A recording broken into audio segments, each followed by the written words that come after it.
Hey everyone, let's dive straight into some big political news.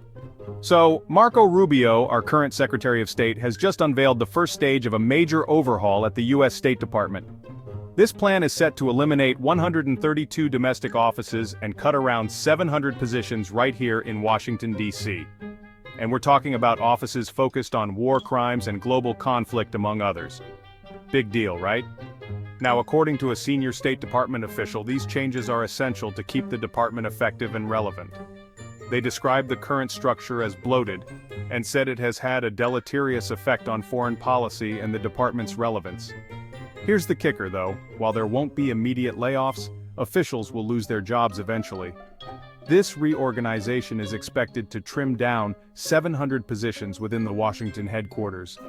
That's a significant cut. The internal fact sheet, which CNN managed to get a hold of, says undersecretaries will need to submit their plans within the next 30 days. The goal is to get everything restructured by July 1st. Rubio himself took to social media saying, "Today is the day. Under at POTUS's leadership and at my direction, we are reversing decades of bloat and bureaucracy at the State Department. These sweeping changes will empower our talented diplomats to put America and Americans first." So what's the big picture here? The number of offices at the department's headquarters will drop from 734 to 602. That's a 22% reduction. Another 137 offices will be moved to different locations within the department to boost efficiency. Some offices will be eliminated or consolidated. The Undersecretary of State for Civilian Security, Democracy and Human Rights is gone. So is the Office of Global Criminal Justice and the Bureau of Conflict and Stabilization Operations.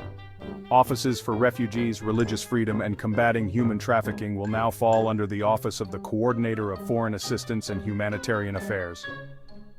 And there's more. A new position, the Assistant Secretary for Emerging Threats, will be created. All regional bureaus will set up an Office of Assistance to coordinate aid.